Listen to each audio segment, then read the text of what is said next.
Welcome back to another episode of On the Record. I'm Ellis Williams. We traveled out to Los Angeles to speak with Damian Lemar Hudson and break down his record, Obtain It. We talked about the mental exhaustion of trying to control the uncontrollable, the power of prayer, and why sometimes you just gotta speed it all up. So, time to drop the needle, and let's get into it. We got Damian Lemar Hudson back.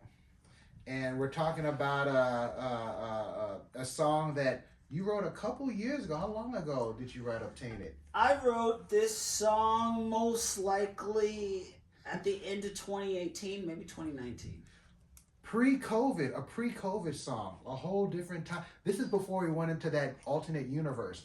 But that's another podcast. We'll save that one for yours. Indeed. But anyway. Yeah, I was still at my uncle's house. I was still living in Inglewood. Sleeping on his couch. Shout out to Uncle Ray in Inglewood. Shout out Aunt Lorna in Inglewood, California. And I wrote this song for someone else originally. I did not think that this was going to be my song. And when I was signed to Elysium, which later became Bobby Boy Records, a collaborator named Bob put out a song called 1-800 and turned out to be a really big song. It was very popular. It's a Grammy-nominated song for his Grammy-nominated album, which I was, blessed to be a part of and write on. And I was thinking, hey, this song, Obtain It, it's kind of like a 1-800, I was like, Bob, you should take this song. You should do this. This could be a hit. Yeah. And long story short, he didn't like it. So I held on to it, and I knew it was a great song. And whatever year, this was 2024, I put this out. 2024 was the year where I went back through my library, my catalog, and anything that I felt like should have been out that I never put out because of politics or label stuff, I was like, I'm putting it out. So 2024 was just a year of singles.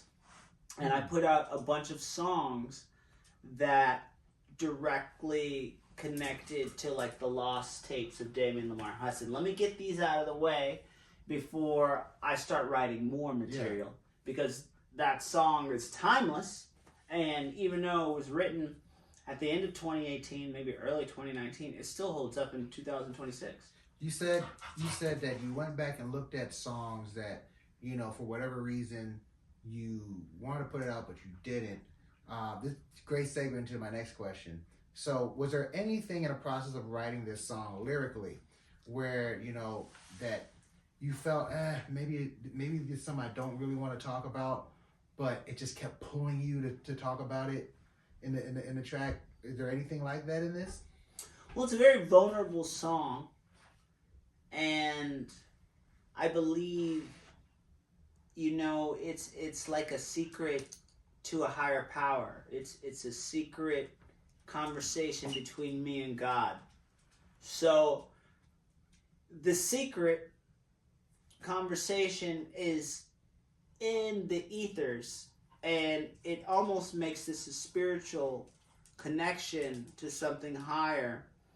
And because of that, there was really no resistance to it, because I didn't necessarily feel like I was revealing whatever pain might be holding me from the peace that I'm trying to obtain. Yes, sir. Yes, sir.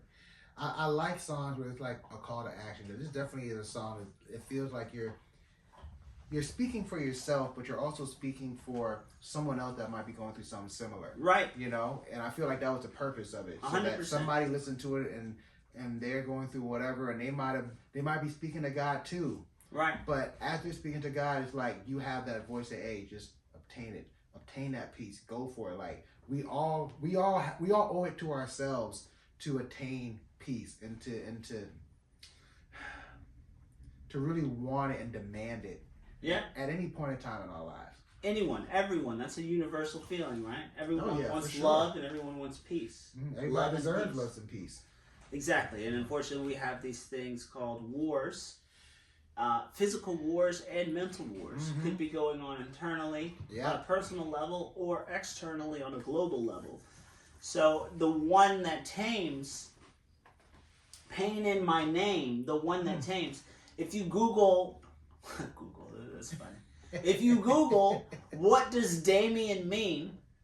The name Damian means the one that tames. Wow. So I'm actually saying,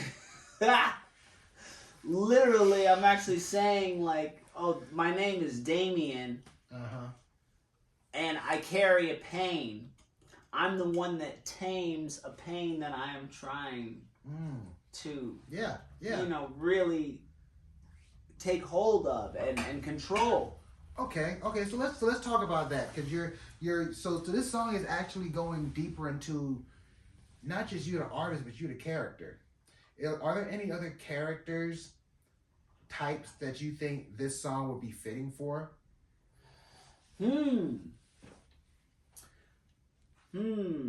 That's deep, because that opens up your doors, doesn't it? Are there any other characters that this song is about? The character that's on the edge. This song is about the character who is trying not to lose hope. This, it's almost a hopeless song. Oof. It's almost a song that resonates for someone who feels defeated. This is a song for someone who is trying to be triumphant in a moment where darkness is surrounding them. Okay, so are we talking about the song now, or are we talking about like Anakin Skywalker?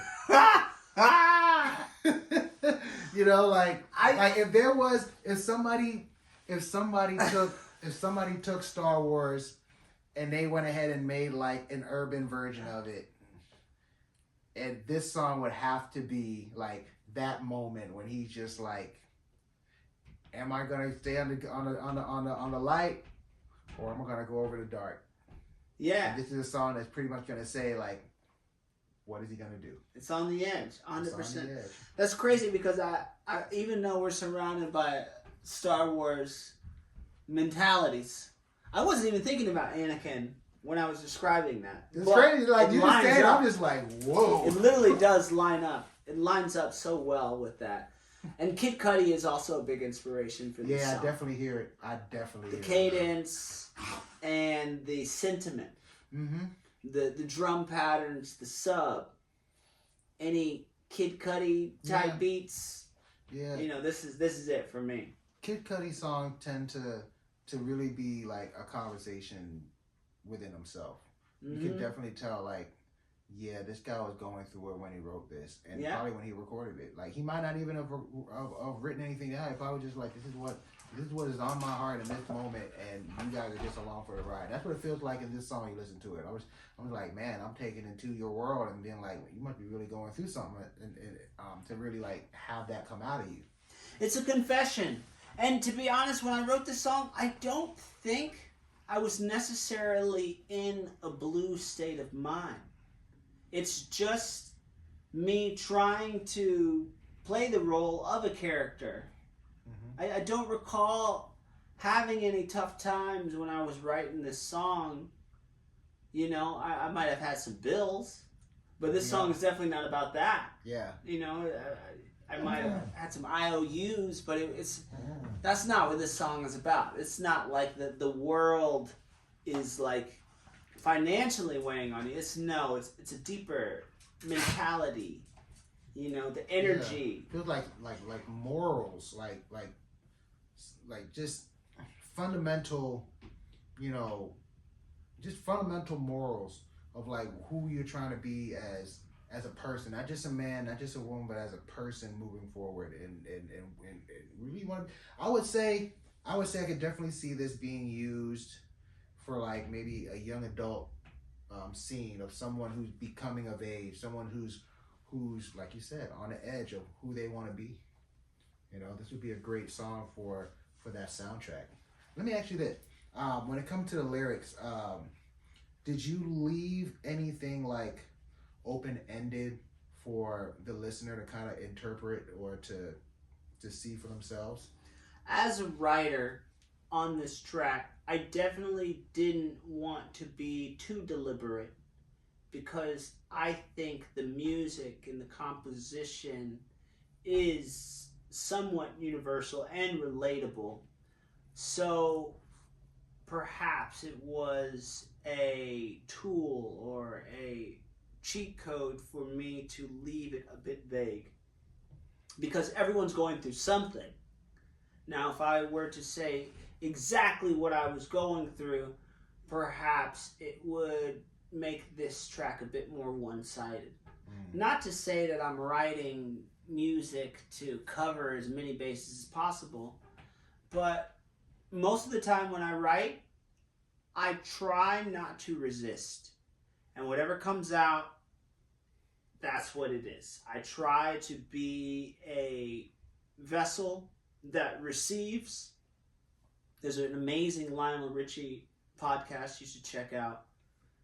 And he goes over this in his book and what he's learned. And even before I heard this podcast, I've always thought of that as a musician and as a songwriter, especially as a musician. You know, like late at night when you're not really thinking about the music, you're not really thinking about where you are, and you just get in the zone. Yeah. And you just start floating and flying. And it never comes when you intend it to come. It's always just like, bro, I'm trying to sleep. It's 2 a.m. No, let me just Right. go downstairs, grab the instrument, grab something, and just Exactly. put it. You don't want to lose it. Exactly. Yeah. And that's a lot like the lyrics of this song and the composition. It wasn't intended. This isn't programmed. This is what I was supposed to write. This is what I was supposed to say. And if anyone can be inspired by it, or if it can help anyone on their journey, I'm winning. Yeah. It's a success. So with that said, a final question centered around sync. Let's see. In terms of feeling, what does this song match with, let's say, a commercial? 'Cause I could always hear obtain in a commercial, right? What type of commercial could you hear that, and what kind of emotion is that commercial conveying? Perhaps there is a young kid who just got his license and his dad has some money and some budget put to the side, and maybe the kid in the commercial thinks that he can't afford the dream vehicle that he wanted, but somehow his dad and his mother put it together. They saved up, and just when the kid thought that he was going to be walking to school, he obtained that car, and now he's ready for his next journey. Oh, okay. Next chapter. So hit me up. So a kid, the parents gave him like a hand-me-down, and he worked through life to get the car he really wants. Then one day he finally obtains it, that Lexus, right? And that Lexus signifies his peace, right? Driving down that country road. I don't know, maybe down that nice road that we always see in those commercials. I think it's like in California. Probably we are in California. Valley. Right? Yeah, you know what I mean? And it's just like that serenity. Oh, okay, now like you heard it here first. Music supervisors, if you need it, it's on our catalog, Disco, Mirror House Music. Obtain it. It's there. Check it out now. All you need is already. Thank you so much once again. You're very welcome, Yeah, brother. man. Especially at the end when they go, would it speed up? And the girl's Ooh. like, faster. See, look at that. So we have a director on our hands. You know, like that section's definitely created for some driving. And to be honest, I feel like a lot of my songs are meant for vehicles, and that's a theme that I try to keep in majority of my music is music to drive to. Yeah. I think you can always find songs in my catalog that fit car commercials, selling luxury vehicles, selling vehicles with brand new cutting edge technology. You call it, whether Okay. it's an emotional story attached to that or not. I like that. Yeah. Okay, that's a mental note for myself as the sync agent. Thank you so much, man. Thank you, brother. Yes, sir. Thank you so much. Cheers.